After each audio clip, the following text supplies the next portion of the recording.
नमस्कार, मैं हूं सौरभ त्रिपाठी। आप देख रहे हैं हमारी खास पेशकश सिटी का सरताज कौन। आप सभी का बहुत बहुत स्वागत है, अभिनंदन है। निकाय चुनाव पहले चरण के मतदान के बाद पार्टियां दूसरे चरण के लिए मतदान के लिए चुनाव प्रचार तेज करती हैं। जैसे जैसे मतदान की तारीख नजदीक आते जा रहे हैं, वैसे वैसे सियासी गलियारों में हलचल तेज हो गई है। सभी राजनीतिक दलों ने अपनी अपनी कमर कस ली है, लिहाजा सियासी समीकरण के बदलते हुए लगातार नजर आ रहे हैं।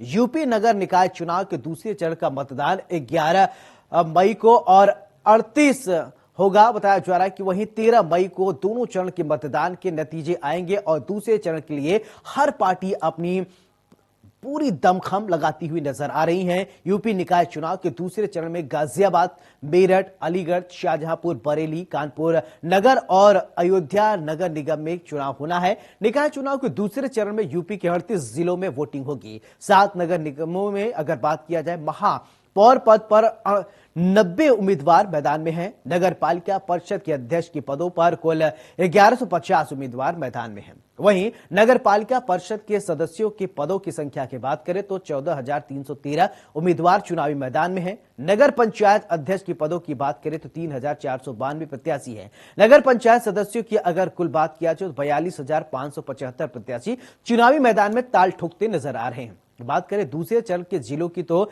मेरठ, हापुड़, गौतम बुद्ध नगर, गाजियाबाद, बागपत, बुलंदशहर, बदायूं, शाहजहांपुर, बरेली, पीलीभीत, हाथरस, कासगंज, एटा, अलीगढ़, कानपुर, फर्रुखाबाद, इटावा, कन्नौज, औरैया, कानपुर देहात, हमीरपुर, चित्रकूट, महोबा, बांदा, अयोध्या, सुल्तानपुर, अंबेडकर नगर, बाराबंकी, अमेठी, बस्ती, संत कबीर नगर, सिद्धार्थ नगर, आजमगढ़, मऊ, बलिया, सोनभद्र, भदोही, मिर्जापुर जिलों में 11 मई को मतदान होगा। बात करें 7 नगर निगम में, जहां पर महापौर पद पर चुनाव होने हैं, जिसमें से आज हम बात करेंगे फर्रुखाबाद की, बात करेंगे नगर पालिका फर्रुखाबाद की। तो यहां बीजेपी जिलाध्यक्ष की मां को प्रत्याशी बनाया गया है। पार्टी में आपसी विवाद की संभावना बढ़ने से भी इनकार नहीं किया जा सकता। वहीं पार्टी की सिद्धांतवादी नीति पर भी सवाल उठ रहे हैं, जिसमें निकाय के 9 क्षेत्रों के अध्यक्ष पद पर चुनाव लड़ने के लिए करीब 300 दावेदारों ने बीजेपी से आवेदन किया था। नगर पालिका फर्रुखाबाद में अगर बात करें तो दावेदारों की काफी लंबी फहरिस्त रही है। और वहीं नगर पालिका कासगंज के बीजेपी के जिला पंचायत सदस्य ज्योति गुप्ता के ससुर सुभाष गुप्ता को प्रत्याशी बनाया गया है। वो बीजेपी के सक्रिय सदस्य और पदाधिकारी भी हैं। नगर पालिका फर्रुखाबाद में बीजेपी की अगर बात करें, टिकट मांगने के लिए सक्रिय दावेदार का पार्टी शीर्ष नेतृत्व के पास फीडबैक पहुंचा था। जातिगत विरोध उनके टिकट में आड़े हाथों आ रहा था। पिछले करीब 3 वर्ष से वो गरीबों के बस्तियों में जाकर उनकी मदद कर रहे थे, अपनी राजनीतिक का अखाड़ा मजबूत कर रहे थे। नगर पंचायत शमशाबाद में पूर्व चेयरमैन विजय गुप्ता की पत्नी सैफाली गुप्ता, कमलागंज से नम्रता और मोहम्मदाबाद से राजेश बाथम कंपनी लगातार चुनावी मैदान में ताल ठोकते नजर आ रहे हैं। नवसृजित नगर पंचायत नवाबगंज से सर्वेश शाक्य और बताया जा रहा है कि अन्य प्रत्याशी लगातार चुनावी मैदान में ताल ठोकते हुए नजर आ रहे हैं। नवसृजित नगर पंचायत संकिता बसंतपुर से सांसद मुकेश राजपूत ने भतीजे भाजपा युवा मोर्चा के जिला महामंत्री राहुल राजपूत की पत्नी अनुपमा राजपूत को प्रत्याशी बनाया गया है, जबकि पार्टी के सिद्धांतों के अनुसार किसी जनप्रतिनिधि के परिवार के सदस्य को टिकट न देने की बात कही जाती है। बीजेपी जिलाध्यक्ष रूपेश गुप्ता ने बताया कि पार्टी नेतृत्व में जनप्रतिनिधियों की पत्नी, बेटे और बेटी को टिकट देने पर रोक लगी थी। राहुल राजपूत संगठन के पदाधिकारी हैं। फर्रुखाबाद और नगर पालिका परिषद के सीट महिला के लिए आरक्षित होने के साथ ही राजनीतिक दलों के समीकरण बदल गए हैं। जिले में सबकी निगाहें और बात करें तो नगर पालिका के अध्यक्ष पद के आरक्षण पर थी। सदर नगर पालिका अध्यक्ष पद की अगर बात करें तो सीट महिला के खाते में चली गई थी और इससे पहले दिसंबर में जो आरक्षण हुआ था उसमें यह सीट अन्य पिछड़ा वर्ग के खाते में जाती हुई नजर आ रही थी। कासगंज नगर की अगर बात करें तो पालिका परिषद की सीट पिछड़ा वर्ग के खाते में गई थी। इससे पहले दिसंबर के आरक्षणों में यह सीट अन्य पिछड़ा वर्ग महिला के खाते में गई थी। नवसृजित नगर की अगर बात करें तो यहां पर भी पंचायत की अगर बात किया जाए अलग अलग नतीजे हो सकते हैं। कपिल अनारक्षित क्षेत्र में रहेंगी, वहीं नगर पंचायत कमालगंज अनुसूचित जाति महिला, नगर पंचायत मोहम्मदाबाद पिछड़ा वर्ग नवसृजित नगर पंचायत संकिसा और बसंतपुर पिछड़ा वर्ग महिला और नगर पंचायत शमशाबाद महिला के लिए आरक्षित की गई है। अभी दिसंबर में जो आरक्षण हुआ था उसमें से नवाबगंज अन्य पिछड़ा वर्ग और खिमसेपुर अन्य पिछड़ा वर्ग महिला, नगर पंचायत मोहम्मदाबाद पिछड़ा वर्ग, कमालगंज अनुसूचित जाति और शमशाबाद अनारक्षित और कंपिसल की अगर बात करें तो अन्य पिछड़ा वर्ग के लिए भी इसको आरक्षित की गई थी। सुप्रीम कोर्ट के हस्तक्षेप के बाद से प्रदेश सरकार ने नए सिरे से जो आरक्षण घोषित किया था उसमें यहां पर पूरी राजनीतिक तस्वीर ही बदल कर रख दी थी और ऐसी संभावना देखने को मिल रही। अब हम आज बात करेंगे फर्रुखाबाद निकाय चुनाव का समीकरण। तो निकाय चुनाव में सीट समीकरण की अगर बात करें तो सदर नगर पालिका अध्यक्ष पद की बात किया जाए तो सीट महिला कायमगंज नगर पालिका परिषद की सीट पिछड़ा वर्ग के लिए है। वहीं नगर पंचायत कंपिल की बात करें तो अनारक्षित श्रेणी, नगर पंचायत कमालगंज की बात किया जाए तो अनुसूचित जाति महिला, नगर पंचायत की अगर बात करें तो मोहम्मदाबाद पिछड़ा वर्ग के लिए आरक्षित है। नगर पंचायत शमशाबाद की अगर बात करें तो महिला के लिए यहां आरक्षित है। नवाबगंज अन्य पिछड़ा वर्ग की बात करें तो यहां पर बताया जा रहा है कि खिमसेपुर अन्य पिछड़ा वर्ग के लिए आरक्षित है। तो ये जो तस्वीर आपने टीवी स्क्रीन पर देख पा रहे हैं, ग्राफिक्स के जरिए हम आपको बता रहे हैं 7 नगर निगम की जो सीटें हैं जिस पर 11 तारीख को मतदान होना है। तो यहां पर नगर पालिका की कुल अध्यक्ष की बात करें तो 1150 उम्मीदवार चुनावी मैदान में ताल ठोकते हुए नजर आ रहे हैं। नगर पंचायत अध्यक्ष पदों की बात करें तो 3492 प्रत्याशी हैं और इसके अलावा अगर बात किया जाए तो इस बार बीजेपी, कांग्रेस सभी सियासी पार्टियां पूरा जोर आजमाइश कर रही हैं। 7 निगमों में कुल 90 महापौर पर प्रत्याशियों पर बताया जा रहा है कि वोटिंग होने हैं। 11 तारीख को मतदान होगा। सभी सियासी पार्टियां ताल ठोकती हुई नजर आ रही है। अब ऐसे में देखना होगा कि बीजेपी कैसा प्रदर्शन करती है। आम आदमी पार्टी पहली बार उत्तर प्रदेश में अपनी किस्मत आजमाइश कर रही है और देखने वाली बात होगी। यही देखिए, गाजियाबाद, मेरठ, अलीगढ़, शाहजहांपुर, बरेली नगर निगम, कानपुर नगर, अयोध्या नगर में 11 तारीख को मतदान होना है। वहीं गाजियाबाद, मेरठ, अलीगढ़, शाहजहांपुर, बरेली नगर निगम, कानपुर और इसके बाद अयोध्या में मतदान होने हैं। तो ये 7 नगर निगम की सीटें हैं जिस पर मतदान होने हैं और सभी सियासी पार्टियां पूरी जोर आजमाइश कर रही हैं। तो वहीं अगर देखना यह होगा कि बीजेपी की अगर सबसे पहले बात कर लें तो बीजेपी ने सबसे पहले चुनावी मैदान में बीजेपी की अगर बात करें तो सबसे ज्यादा बीजेपी जो है वो इस समय जोर आजमाइश कर रही है। मुख्यमंत्री योगी आदित्यनाथ खुद कमान संभाले हैं और दोनों डिप्टी सीएम की अगर बात करें तो ब्रजेश पाठक और इधर केशव प्रसाद मौर्य खुद लगातार चुनावी मैदान में टाल ठोकते हुए नजर आ रहे हैं।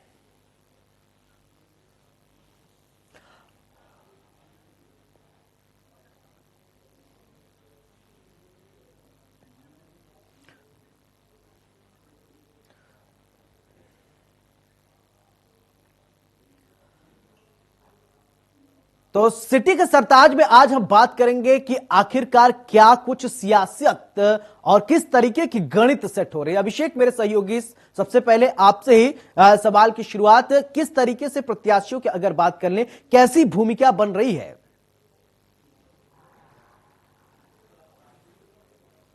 अभिषेक आप तक आवाज पहुंच रही है?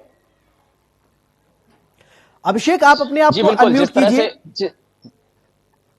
जी बिल्कुल, जी बिल्कुल, जी बोलिए। जी, जिस तरह से इटावा की अगर बात की जाए तो टिकट के बंटवारे को समाजवादी पार्टी में एक फूट पड़ी थी और उसके बाद कहीं ना कहीं समाजवादी पार्टी बिखरी हुई नजर आ रही थी और उसके बाद समाजवादी पार्टी के जो नेता थे जो कूद करके दूसरी पार्टियों में पहुंचे तो कहीं ना कहीं समाजवादी पार्टी को नुकसान पहुंचाएंगे। तो वहीं दूसरी तरफ भारतीय जनता पार्टी भी लगातार केशव प्रसाद मौर्य हो या ब्रजेश पाठक डिप्टी सीएम हो, लगातार इटावा में एक बड़ी भूमिका में नजर आ रहे हैं और वहीं पर शिवपाल सिंह भी लगातार नुक्कड़ सभाएं और जनसभाएं कर रहे हैं। तो सभी पार्टियां ये कोशिश कर रही हैं कि हमारे प्रत्याशी कैसे जीते और जनता कैसे हमारे प्रत्याशी को जिताए। तो बसपा बहुजन समाज पार्टी भी कहीं ना कहीं अपनी कमर कसे हुए हैं, लगातार जनता से वोट की अपील कर रही है और समाजवादी पार्टी भी अपनी अपनी कोर कसर नहीं छोड़ रही है। बिल्कुल। विनम्र सेन जी हमारे साथ राजनीतिक एक्सपर्ट हमारे साथ जुड़े हैं। विनम्र जी, आपका तो पहले बहुत बहुत स्वागत है और सवाल मैं आपसे यही जानना चाहता हूं, अगर चुनावी समीकरण की बात करें तो किस तरीके से आप इस निकाय चुनाव को देख रहे हैं? 11 तारीख को वोटिंग होनी है। देखिए, ये दूसरे चरण का जो चुनाव है, ये अधिकांश पश्चिमी उत्तर प्रदेश के इलाके हैं, जहां पर भारतीय जनता पार्टी ने 2017 में भी और 22 में भी अपना करिश्माई रिजल्ट दिखाया है। समाजवादी पार्टी दिन पे दिन वहां अपने को रिवाइव करने के लिए, मजबूत करने के लिए तो प्रयत्न कर रही है जी। तो एक अच्छा बहुजन समाज पार्टी भी वहां पर मजबूत स्थिति में है, कभी पहले अच्छे स्थिति में रही है। इसलिए तीनों पार्टियां एक दूसरे को दबाने में और अपने को ऊपर उठाने में वहां पर तेजी से उनका प्रतिस्पर्धात्मक स्वरूप देखा जा सकता है जी। इस दृष्टि से द्वितीय चरण का जो चुनाव है बहुत महत्वपूर्ण है। एक सवाल आपने अभी अपने संवाददाता साथी से पूछा था इटावा के बारे में, इस पर मैं एक बात कहना चाहता हूं कि 2014 के पहले भारतीय जनता पार्टी में जब तक मोदी का अधिकार नहीं था या मोदी उस तरह से प्रभावी नहीं थे, उसके पहले भारतीय जनता पार्टी भी अन्य पार्टियों की तरह जी, यानी बड़े नेताओं की सीट या बड़े नेताओं का गृह जनपद, वो वहां पर डमी कैंडिडेट देने की प्रथा थी। जैसे आजमगढ़ में सपा के खिलाफ भाजपा, कांग्रेस, बसपा सारे डमी कैंडिडेट देते थे, या इटावा मैनपुरी में सपा के खिलाफ भाजपा और पार्टियां डमी कैंडिडेट देती थी। रायबरेली अमेठी में कांग्रेस के खिलाफ सारी पार्टियां डमी कैंडिडेट देती थी। लखनऊ में भारतीय जनता पार्टी के खिलाफ डमी कैंडिडेट दिया जाता था। लेकिन 2014 के चुनाव के बाद हमने देखा कि भारतीय जनता पार्टी ने सेफ सीट के रूप में किसी सीट को नहीं छोड़ा और मजबूती से हर गढ़ में जाकर चुनाव लड़ने का काम किया। आप देखिए, उसी का कारण अभी आप रामपुर, मैनपुरी, आजमगढ़ इन लोकसभा के चुनावों को देख सकते हैं। इसलिए इसी तर्ज पर इटावा में भी समाजवादी पार्टी के सामने जमकर मुकाबला लेने के मूड में भारतीय जनता पार्टी दिखाई दे रही है। इसीलिए बार बार वहां पर ब्रजेश पाठक का दौरा हो रहा है, कृष्ण प्रसाद मौर्य का दौरा हो रहा है, योगी आदित्यनाथ बराबर निगरानी रखे हैं वहां के चुनाव पर। तो ये एक उनकी योजनाबद्ध ढंग से वो उनकी एक रणनीति का हिस्सा है कि विपक्षी को उनके अपने गृह में ही घेर कर रखो ताकि वह बाहर का दौरा न कर सके, बाहर उतना प्रभावी दिमाग उनका न चल सके, बाहर उतने प्रभावी न हो सके। इसलिए उनको अपने ही घेरे में घेर कर रखने की एक भारतीय जनता पार्टी की एक रणनीति है, जिसके तहत इटावा में वो मजबूती से अपनी पूरी ताकत झोंकने का प्रयत्न कर रहे हैं। जी विनम्र जी, एक सवाल ये, जैसा कि आप कह रहे थे भाजपा की जो रणनीति है सुसंगठित, सुव्यवस्थित, क्रमबद्ध तरीके से वो आगे बढ़ रही है, यानी मुख्यमंत्री योगी आदित्यनाथ को देखिए और दोनों डिप्टी सीएम को देखिए, वो लगातार फुल एक्शन मोड में नजर आ रहे हैं। लेकिन वहीं समाजवादी पार्टी की बात करें तो अखिलेश यादव उतने एक्टिव नहीं दिखाई दे रहे हैं। मायावती की बात कर ले तो मायावती तो अभी लोगों के बीच में गई ही नहीं। आम आदमी पार्टी अभी नई नई यहां पर देखने को मिल रहा है को खुद अपनी किस्मत आजमाइश कर रही। तो यानी एक तरफ बहुजन समाज पार्टी, दूसरी तरफ समाजवादी पार्टी ये रख लीजिए, और एक तरफ सिर्फ बीजेपी, तो पलड़ा भारी किसका नजर आ रहा है?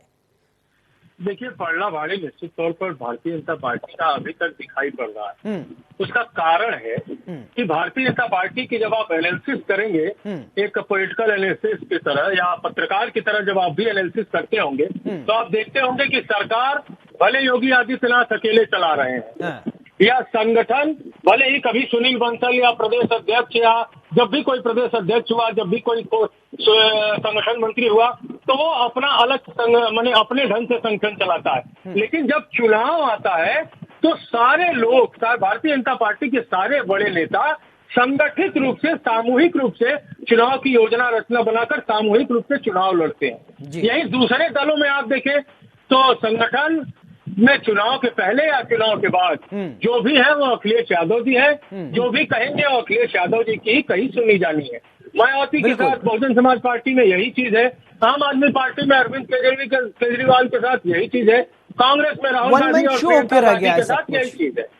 वहां पर वन मैन शो है और यहाँ पर एक सामूहिक आपको प्रयत्न दिखाए, इसलिए इनका प्रयत्न ज्यादा हो पाता है, इसलिए इनकी योजना और रचना ज्यादा कारगर हो पाती है, क्योंकि एक के साथ कई दिमाग लगते हैं और कई ऊर्जाएं लगती हैं और वो ऊर्जा जाकर मैदान पर ज्यादा सार्थक रूप से दिखाई पड़ती है। इस पर विपक्षी दलों को भी विचार करना चाहिए कि कम से कम चुनाव के समय अपने बड़े नेताओं का सार्थक उपयोग कितना अधिक से अधिक कर सकते हैं, इस पर विचार करना चाहिए।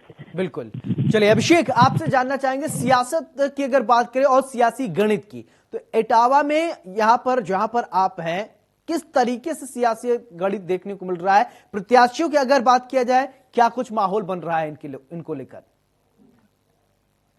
जी बिल्कुल सौरभ जी, जिस तरह से अभी विनम्र सेन जी ने बताया कि समाजवादी पार्टी में एक तरीके से अखिलेश यादव जी की चल रही है, तो वहीं इटावा में भी ये देखने को मिला है। इटावा में भी जो शिवपाल सिंह के करीबी माने जाते थे, इरशाद खान हो या और भी अन्य नेता हो, तो उनको जब टिकट दी गई समाजवादी पार्टी से, उसके बाद जब देखा गया कि बीजेपी का प्रत्याशी मजबूत है और वो चुनाव जीत जाएगा, तो उसके बाद बसपा समाजवादी पार्टी ने उनकी टिकट काट दी। तो कहीं ना कहीं ये देखने को मिला है शिवपाल सिंह की नहीं चल रही है, केवल और केवल राष्ट्रीय स्तर के नेताओं की जो कमेटी है उनका वो पूरी अपनी समाजवादी पार्टी में चलती हुई नजर दिखाई दे रही। वहीं पर अगर सियासी गणित की अगर बात करें तो इटावा में जब शिवपाल सिंह के करीबी का टिकट कटा, गुलनाज बेगम जो समाजवादी पार्टी से प्रत्याशी थी, उसके बाद जब संटू गुप्ता जो पहले निर्दलीय प्रत्याशी के रूप में चुनाव लड़ा और निर्दलीय प्रत्याशी के रूप में जब समाजवादी पार्टी का जब सत्ता में थी तो समाजवादी पार्टी में